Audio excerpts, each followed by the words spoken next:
Troops repel ISWAP attack on forward operating base in Borno, neutralize vehicle borne improvised explosive devices. NIMA declares operational readiness for timely response to emergencies during the Yuletide season. Immediate past chairman of Nigerian Inland Waterways Authority, Bola Oyebamiji, emerges APC governorship candidate in Osun.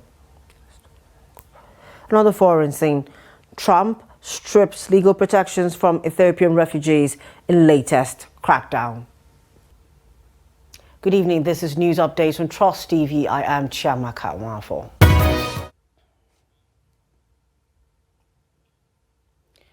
Thank you for joining us. We'll start security matters where troops of Operation Hadinkai have repelled a coordinated attack by suspected ISWAP terrorists on the forward operating base in Mairari, Borno State, neutralizing 2 vehicle-borne improvised explosive devices and recovering a cache of weapons and logistics.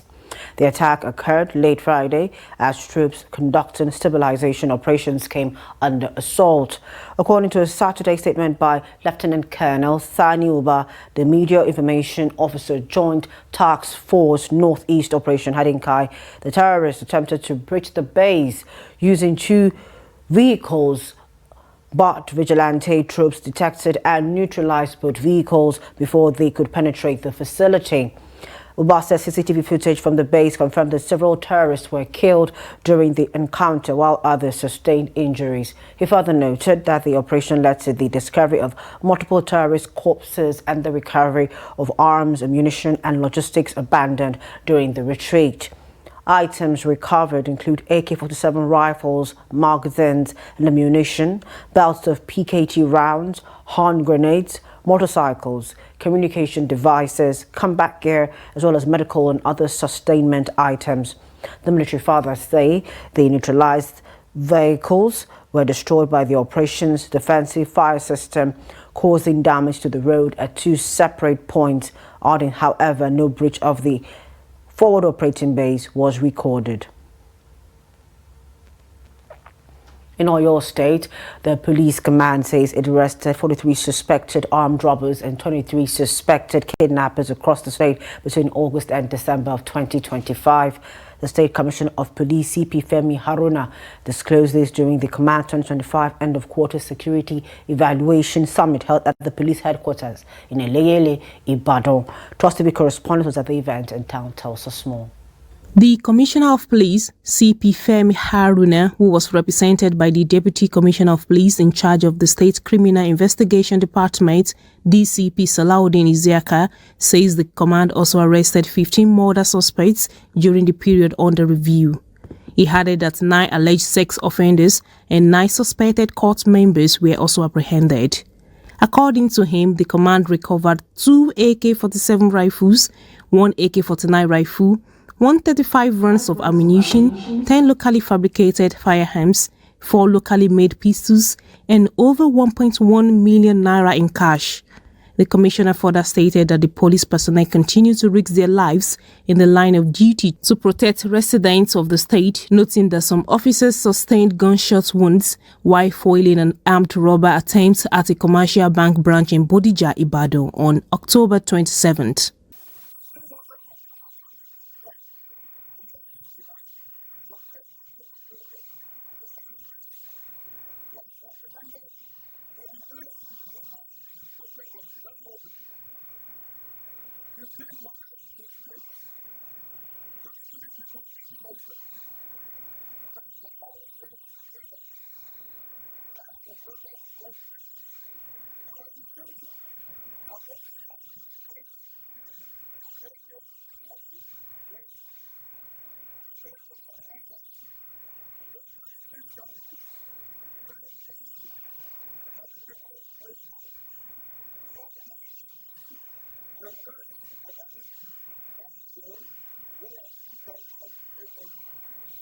In his remarks, the President General of the Central Council of Ibadan Indigenes, Chief Niyi Ajewole, commended the commitment and sacrifice of the police officers in ensuring security across the state.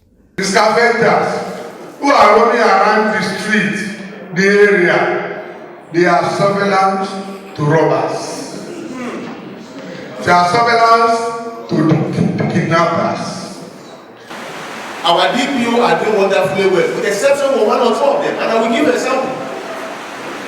We have peculiarity of problems in various locations, cities, villages, peculiarities.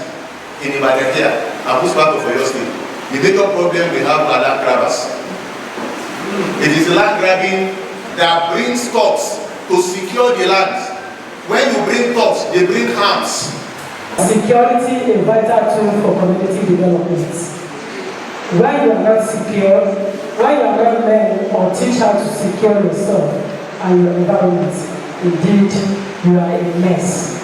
Security is life. Stakeholders also urged the command to intensify intelligence gathering to identify criminal hotspots and flush out criminal elements for safety of residents.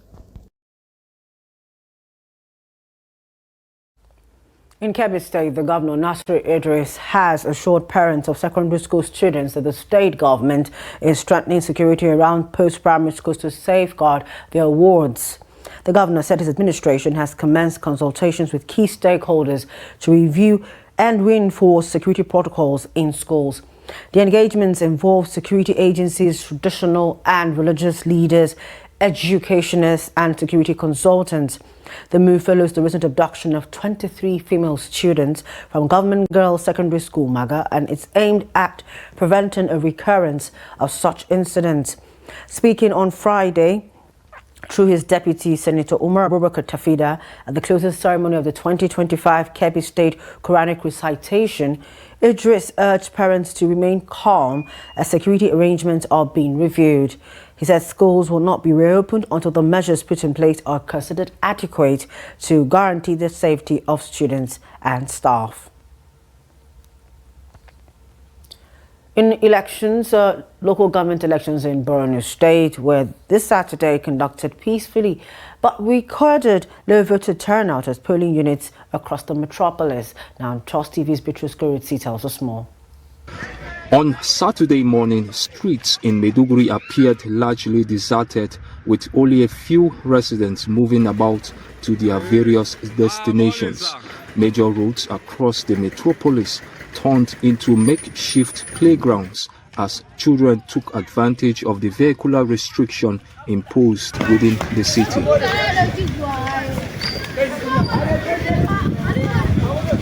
Voting recorded poor turnout at several polling units visited, as some residents shared their reactions on what may have led to voter apathy.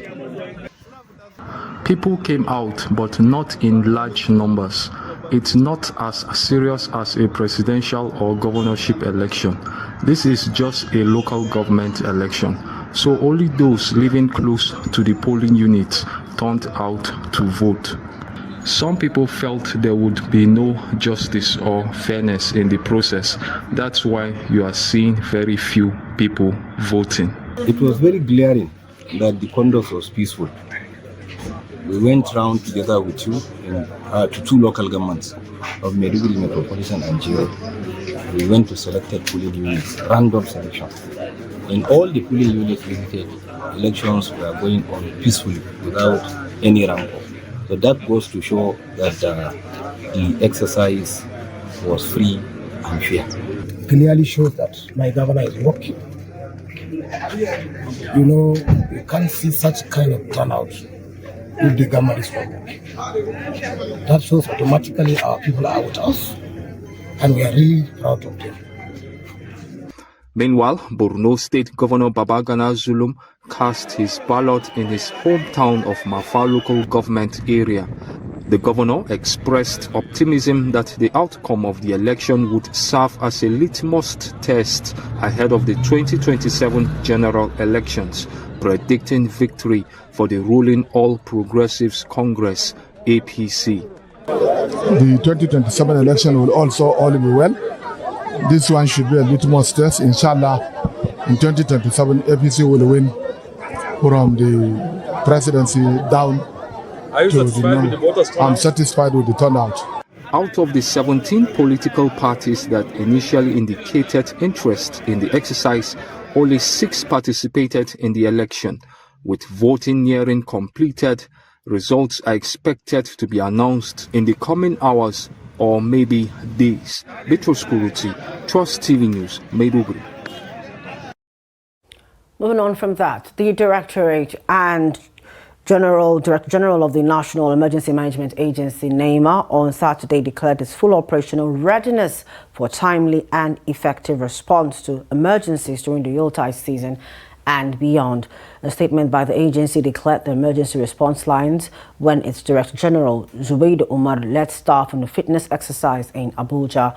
She assured Nigerians that NEMA has activated its preparedness mechanisms nationwide and is working in close coordination with relevant stakeholders, including security agencies, emergency responders, and other critical agencies, to ensure rapid response to any emergency situation during the festive period. The Director General urged members of the public to remain safety conscious throughout the celebrations, advising motorists to avoid speeding, adhere to traffic regulations, and exercise caution on the roads and waterways at public gatherings and in residential areas. She reaffirmed NEMA's commitment to the protection of lives and property, emphasizing that the agency remains on standby across its zonal, territorial, and state operations offices to facilitate timely response to emergencies that may arise during the Yuletide season and in the days ahead. The immediate past chairman of the Nigeria Inland Waterways Authority, NIWA, Bola Oyebamiji, has emerged as the candidate of the All Progressives Congress APC governorship election in Osun State for next year. Oyebamiji emerged after he was affirmed by the 1,660 delegates, having been nominated by one of the aspirants, Kunle Adegoke, SAN, and seconded by another aspirant, Senator Babajide Omoworare. Thereafter, the chairman of the primary election committee, Governor Monday Okpebolo, asked for a voice vote and all the delegates affirmed his candidacy. The governor thereafter declared Bola Oyebamiji as the candidate of the party. A factional national chairman of the People's Democratic Party, Teminu Tureki, on Saturday led a delegation of party leaders on a visit to former President Olusegun Obasanjo at his residence in Abeokuta, the Ogun State capital. The delegation included former Niger State Governor Babangida Aliyu, PDP Deputy National Chairman Taofeek Arakbaja, former Plateau State Governor Jonah Jang, and Ambassador Folake Marcus Bello, among others. They were received by the Ogun State Chairman of the party, Abayomi Tella, alongside other state party leaders before proceeding into a closed-door meeting with Obasanjo. The purpose of the visit could not be immediately confirmed at the time of filing this report. However, the meeting comes amid deepening internal crisis within the PDP and a wave of defections to the All Progressives Congress. The opposition party has recently suffered high-profile exits, including Rivers State Governor Siminalayi Fubara, who defected to the APC after accusing the PDP of failing to protect his political interests. The essence of our meeting here, as you must have guessed, is just to come and introduce the new leaders elected at our last convention in Badon. But we did not come alone. We came with other leaders of other organs of our party. As you can see, standing to my right, His Excellency Senator Dr. Motoamara DCON, the chairman of our board of trustees. As you can see, standing next to him, His Excellency Babangida Aliyu, the chairman of Former Governors Forum of our party. As you can see, standing next to him also His Excellency Dr. Jonah Jang, who is one of the G18, the original founders of this party. And other leaders here, both members of the newly elected NWC, and indeed our leaders in Ogun State and in Kebbi State and other places in the southeast that have followed us to accompany us to come back with Baba and say thank you. Thank you for what he did as PDP president. Now, the Minister of State for Defense, Bello Matawale, has formally received Honorable Sadiq Abubakar Chiroma, the chairman of the People's Democratic Party, PDP, in Namo, the local government area of Zamfara State, into the state chapter of the All Progressives Congress APC. The state APC chairman, Tukuru Danfulani, presented Chiroma to the minister on Friday, saying the move was to formally welcome him and his supporters into the APC family in Zamfara and across the country. While receiving the Dikampi, Matawale said the APC needs people like Chiroma who approach politics with vision and sound judgment and who can assess leadership and take clear decisions that would benefit the people of Zamfara State. The minister assured Chiroma and his supporters of equal opportunities and a conducive environment like every other APC member. Earlier, Chiroma said his decision to resign as PDP chairman in Namo was influenced by what he described as the performance and inclusive leadership of the APC in the state. The presidential candidate of the Labour Party in the 2023 general election, Peter Obi, has reacted to reports that a Nigerian-owned supertanker has been seized by United States authorities. The supertanker was seized over allegations of crude oil theft and illicit activities. In a long post on X, Obi said he had warned the Nigerian government in the past about these illegal activities. Obi called for proper investigation into the matter and said the incident was a wake-up call. He also sued for strengthening of the nation's maritime security, reform regulatory agencies, digitize and transparently track every barrel of oil produced in the country, and dismantle the criminal cartels that have operated with impunity for decades. Oh, Nigeria is not a poor country. Africa is not a poor continent. It's a very rich continent. Nigeria is a very rich country. Unfortunately, has become capital of poverty. It's a big irony that a continent like Africa, second biggest continent in size,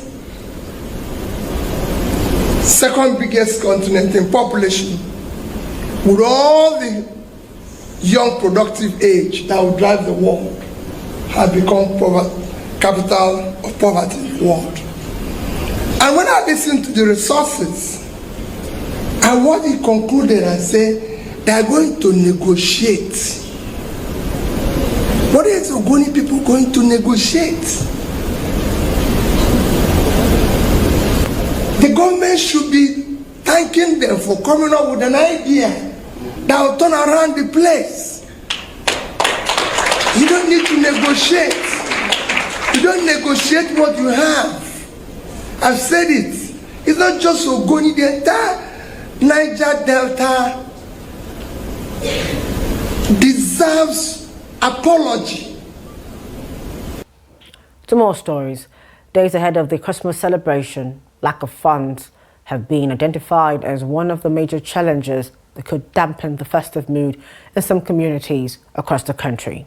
In Bauchi State, the story remains the same as residents express mixed feelings, hope and cautious optimism following a slight drop in the prices of some essential commodities, particularly grains.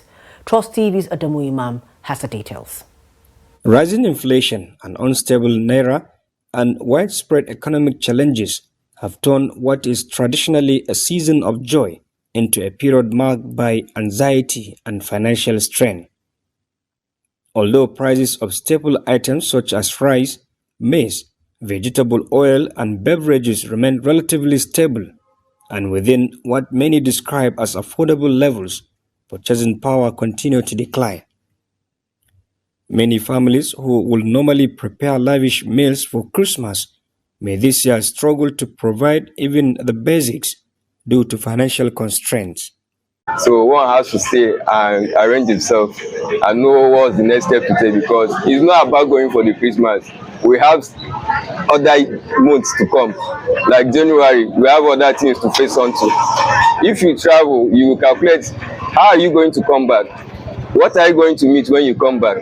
Last year Christmas, one movie of rice is 2,000, local one. The foreign rice, 280. 3,000 last year, but this year the rice is very cheap, so we are happy. So look at beans now, 700, rice 1,000. So the Christmas, I look it as is very good. They say although buying new clothes for Christmas has become a luxury rather than a tradition, they however remain hopeful and prayerful for the peace and better days ahead. According to officials of the National Union of Road Transport Workers in Bauchi State, travel activities are expected to continue despite the economic situation, as people are determined to reunite with family members and celebrate the season. The increment or whatever will not deter them. They go ahead because these are people that for almost 1 year they have not seen their parents, they have not seen their brothers. So this is the only opportunity in which they will have to travel to see their loved ones. So I don't think anything will change. It still remain the same. Although many residents remain uncertain about what the coming days may bring ahead of the Christmas and New Year celebrations, they continue to pray for peace, stability, and harmony across the nation. Adam Imam, Trust TV News, Bauchi. At the Dangote Petroleum Refinery dropped its petrol gantry price on Friday. The Crude Oil Refiners Association of Nigeria has appealed to President Bola Tinubu to supply more crude to local refineries to make fuel more affordable for the masses. The Dangote Refinery cut the gantry price of premium motor spirit from 828 naira to 699 naira per litre. This is coming a few days after the company promised Nigerians that it would supply enough fuel to avoid queues in filling stations during the Yuletide season. Marketers say the latest price drop could bring the pump price of petrol to as low as 750 naira per litre, the lowest since the country fully deregulated the petroleum sector in 2024. They described the latest price reduction by Dangote as a shocker to the marketers who still import PMS. Recall that depot owners have once accused Dangote of slashing petrol prices the moment he noticed that their vessels were arriving in Nigeria. And on the foreign scene, the United States has ended temporarily legal protections for thousands of Ethiopian nationals, ordering them to leave the country within 60 days or face arrest and deportation. Homeland Security Secretary Kristi Noem announced the decision on Friday, determining that conditions in Ethiopia no longer pose a serious threat to returning nationals despite ongoing violence in parts of the country. The move affects approximately 5,000 refugees who fled armed conflict and is the latest action, the administration's hardline crackdown to remove legal protections from at least 1 million people across multiple countries. The termination of temporary protected status for Ethiopia takes effect in early February 2026, giving current beneficiaries 2 months to either leave voluntarily or find another legal basis to remain in the United States. Those who force authorities to arrest them may never be allowed to return, according to a Department of Homeland Security statement. And in sports, Lionel Messi's tour of India got off to a turbulent start on Saturday as angry fans vandalized a stadium in Kolkata, throwing bottles and breaking barricades after many were unable to get more than a fleeting glimpse of the Argentine football icon. The unrest erupted at Salt Lake Stadium in eastern India after the Inter Miami star left the arena earlier than expected during a packed public event, triggering chaos, vandalism and arrest as part of the much publicized GOAT tour. The 38-year-old World Cup winner arrived in the eastern state of West Bengal early on Saturday to a rapturous welcome with fans chanting his name. Hours later, thousands of supporters wearing Messi jerseys and waving Argentine flags filled the stadium, but tight security around the footballer left many struggling to see him. Messi briefly walked around the pitch, waved to fans and exited the stadium ahead of schedule. Frustrated spectators, many of whom had paid more than $100 for tickets, ripped out stadium seats, hurled water bottles onto the track and vandalized banners and tents, while others attempted to storm the pitch. The Times of India reported that several ticket holders say they did not see Messi at all, either in person or on the stadium's giant screens, despite waiting for hours. West Bengal Chief Minister Mamata Banerjee apologized to Mercy and fans, describing the incident as a case of serious mismanagement. And with that, we end news updates at this time. For more of our news programs, documentaries, to follow us on our social media platforms and on our YouTube live stream. I'm Chiamaka Nwafo. Thank you for joining us at this time. Good evening.